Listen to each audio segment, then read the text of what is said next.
Halo, assalamualaikum, ketemu lagi sama gue Dimas di sini. Apa kabar teman-teman sebangsa dan setanah air? Ya, di depan gue sekarang sudah ada satu buah handphone Rondo ya. Ini Rondo yang cukup kempling ya teman-teman. Nah, by the way teman-teman, kalau misalkan kalian nggak tahu Rondo itu apa, kalian bisa cari dulu di Google artinya apa ya teman-teman. Nanti baru bisa balik lagi ke sini. Nah, jadi Rondo yang akan kita omongin pada hari ini adalah Oppo Reno 4 Pro ya teman-teman. Handphone yang pada saat masa gadisnya itu keluar di harga 7.999.000 dan sekarang ya harga rondonya ini bisa dibilang cukup turun jauh ya teman-teman. Padahal kalau misalkan kita lihat ya, ini rondonya masih rondo 6 gitu ya teman-teman ya, masih muda gitu ya. Jadi kayaknya masih enak banget kalau misalkan kita pakai gitu ya di tahun 2021 ini. Bahkan kalau misalkan teman-teman tahu, Rondo itu kadang lebih berpengalaman daripada gadis gitu ya. Oke, kita lihat dulu dari penampilan Rondo yang satu ini. Kalau misalkan gua lihat penampilannya ya teman-teman ya, kayaknya ini penampilannya memang cantik gitu. Tapi apakah nanti hatinya secantik dari penampilannya gitu ya teman-teman ya? Oke, kita lihat dulu penampilan dari si handphone yang satu ini. Ya, di bagian depan ini kalian bisa lihat di sini ada layar AMOLED dengan bentang di 6,5 inch teman-teman ya. Dan juga kalian bisa lihat di sini ada punch hole display ataupun juga kamera di situ dengan resolusi di 32 megapiksel. Dan di bagian atas sebelah sini kalian bisa lihat speaker ataupun juga earpiece di sana. Sorry, bukan speaker, tapi dia cuman earpiece aja teman-teman ya. Jadi handphone ini tidak mendukung dual stereo speaker. Cukup disayangkan memang karena pada saat handphone ini keluar harganya 8 juta tapi dia tidak punya stereo speaker. Itu menurut gue agak cukup disayangkan. Oke, sekarang kita tur dulu untuk handphone ini di bagian atasnya. Ya teman-teman, di bagian atasnya ini handphone ini ada untuk slot SIM tray di atas sebelah sini dan dia itu tidak hybrid teman-teman. Jadi kalian bisa masukin dua buah SIM card dan juga satu buah micro SD. Dan di bagian atas ini ya kalian juga bisa menemukan mikrofon di sana. Dan ya cuman itu aja sih, di bagian atas ada slot SIM tray dan juga untuk mikrofon. Terus kemudian di bagian sisi sebelah kanan handphonenya di sini ada satu buah tombol power di sana, tapi ini agak unik tombol powernya karena ada aksen warna hijau seperti ini teman-teman ya. Dan ini menurut gue memberikan kesan yang lebih profesional gitu ya, dan ini menandakan bahwasannya handphone ini Oppo banget gitu ya, warna hijaunya seperti ini teman-teman. Nah, sedangkan untuk di bagian sisi sebelah kirinya kalian bisa menemukan tombol volume up dan volume down di sana. Jujur ini menurut gue peletakan tombol-tombolnya ini sangat enak ya, karena kalau misalkan kita lihat di sini ya teman-teman ya, kalau misalkan kita lihat ini emang enak banget kalau misalkan kita sambil pegang handphonenya seperti ini, tombol volumenya itu terjangkau cukup apa ya, cukup ergonomis gitu ya. Baik juga untuk tombol powernya juga itu terjangkau dengan sangat mudah dan nggak ngerepotin gitu ya teman-teman. Nah, untuk di bagian bawahnya sendiri di sini kita bisa lihat jack audio 3,5 mm teman-teman ya. Handphone ini masih punya jack audio 3,5 mm. Terus kemudian di bawah sini juga ada mikrofon lagi, ada slot untuk USB Type C dan juga ada satu buah single speaker di sana.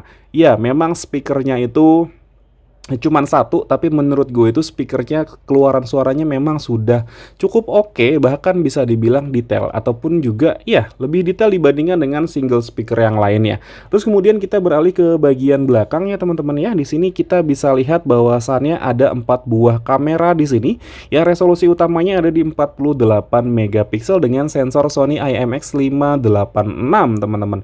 Ini menurut gue sensor yang sangat bagus, bahkan ini adalah salah satu handphone dengan kamera yang bagus yang bisa kalian punya saat ini. Nah, untuk backdoornya sendiri ya, handphone ini dia menggunakan polikarbonat, baik dari backdoor maupun juga untuk bezel-bezelnya ini teman-teman dia menggunakan polikarbonat karena memang tidak berasa apa ya, tidak berasa kaca gitu ya teman-teman. Tapi ini finishingnya lumayan oke dengan finishing matte seperti ini ya.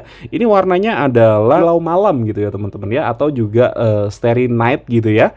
Tapi ini kalau gue lihat sih cenderung lebih ke biru gitu ya, biru-biru dongker tua gitu ya, warna-warna malam ya, mungkin seperti ini ya teman-teman. Dan ya ini terbuat dari polikarbonat untuk backdoornya, baik juga untuk bezelnya dia menggunakan polikarbonat karena gue tidak menemukan garis antena pada handphone ini gitu teman-teman. Jadi ya Untuk secara penampilan, handphone ini mewah teman-teman ya. Ini mewah menurut gue, jadi memang tidak terlihat handphone murah, cuman memang materialnya masih terlihat murah gitu ya teman-teman ya. Oke, tadi gue sempat bilang bahwasannya handphone ini dia menggunakan layar sebesar 6,5 inch ya teman-teman. Ya, ini handphone ini layarnya 6,5 inch dengan refresh rate ada di 90 Hz dan juga touch sampling rate-nya ada di 180 Hz. Dia menggunakan panel AMOLED. Jadi dia bisa menggunakan fingerprint under display dan juga dia sudah support always on display. Nah, untuk fingerprintnya sendiri teman-teman bisa lihat di sini. Ini menurut gue cukup oke ya teman-teman ya. Ya, untuk fingerprintnya ini cukup oke, tidak terlalu ngebut memang, tapi ya tidak terlalu pelan juga ya. Jadi memang apa ya, memang pas aja gitu kalau menurut gue. Jadi nggak terlalu ngebut juga, nggak terlalu pelan juga. Jadi memang sudah pas aja gitu teman-teman. Nah, untuk prosesornya sendiri handphone ini dia menggunakan Snapdragon 720G gitu ya teman-teman. Bisa dibilang ini adalah prosesor gaming, tapi bukan prosesor gaming yang gaming-gaming banget gitu ya, walaupun ada embel-embel G di belakangnya. Tapi menurut gue ini bukan terlalu gaming. Ini prosesor yang middle end aja gitu ya, bukan prosesor kelas flagship ya. Kalau misalkan kita lihat di sini skor Antutu benchmarknya, ya teman-teman, kita lihat di sini skor Antutu benchmarknya dia itu tembus di 343 ribuan poin. Ya, ini dia menggunakan Antutu benchmark versi 9.2.2. Dan yang gue heran di sini kenapa dia ngebacanya Oppo Reno 4 Pro 5G, padahal handphone ini belum 5G ya teman-teman ya.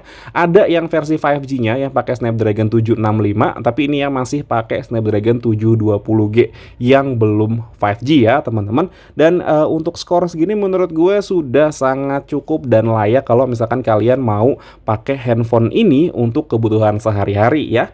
Dan di sini gue juga mau tes untuk gaming ya. Gaming yang pertama adalah gue mau pakai coba Mobile Legend ya teman-teman. Nah, di Mobile Legend ini dia settingan grafisnya bisa sampai dengan ultra dengan high frame rate-nya itu aktif, dan bisa dibilang smooth, sangat smooth main game Mobile Legend di handphone ini. Untuk lebih lengkapnya kalian bisa lihat footage untuk pada saat kita main game di handphone ini.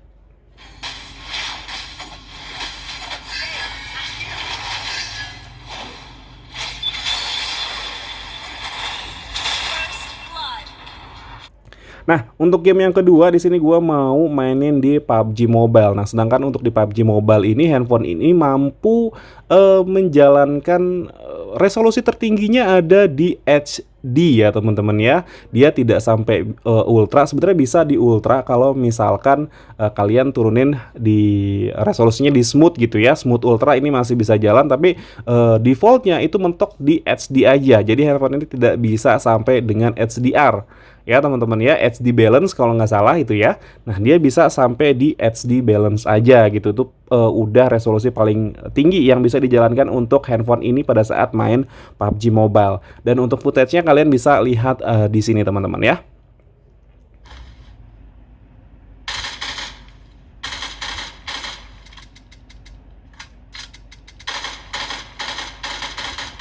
Untuk kameranya sendiri tadi seperti yang udah gue bilang teman-teman, handphone ini dia menggunakan resolusi di 48 megapiksel dengan sensor Sony IMX 586. Itu menurut gue adalah salah satu sensor yang bagus. Dan berikut ini adalah beberapa hasil video dan foto yang sempat gue ambil menggunakan si Oppo Reno 4 Pro ini.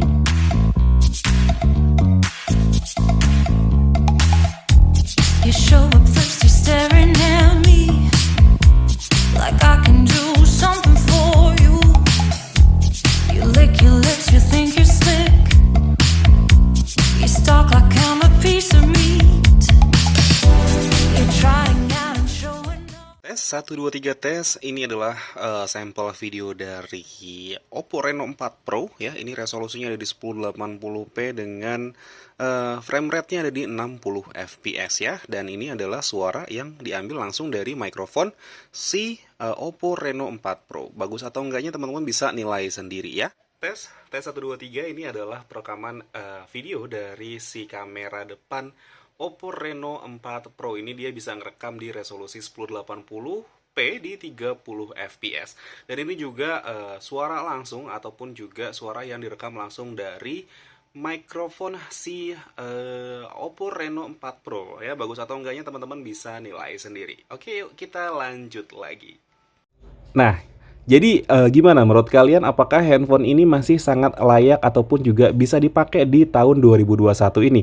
Kalau menurut gue pribadi, kalau misalkan kalian memang bukan gamer ataupun ya yang suka main game dan segala macam, menurut gue ini masih sangat layak dan bisa banget dipakai. Tapi memang ada beberapa hal yang perlu diperhatikan kalau misalkan kalian mau meminang handphone ini. Harga handphone ini ada di 4 jutaan, tapi handphone ini tidak punya NFC, teman-teman. Ya, handphone ini tidak dibekali dengan NFC. Jujur, di tahun 2019 ataupun 2020 yang kemarin lah gitu ya, handphone ini 2019 ya, 2019 handphone ini tidak dibekali dengan NFC. Menurut gue itu agak sedikit disayangkan, padahal harganya waktu itu tembus sampai dengan 8 juta rupiah gitu ya. Jadi menurut gua handphone ini adalah suatu handphone yang layak, yang bisa dipakai di tahun 2021, tapi dengan beberapa catatan ataupun juga beberapa hal yang perlu diperhatikan, seperti tadi dia sudah tidak mendukung NFC gitu ya, atau belum mendukung NFC karena memang tidak dibekali fitur itu, teman-teman.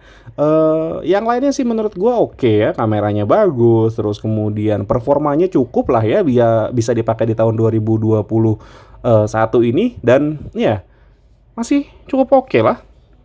Oke, jadi teman-teman segitu aja video gue mengenai si Oppo Reno 4 Pro ini. Kalau misalkan kalian itu suka sama videonya, bisa di like videonya dan di subscribe channel gue. Tapi kalau misalkan kalian nggak suka, bisa di dislike aja videonya dan disebarkan ke teman-teman kalian bahwasannya memang ada video sejelek video gue.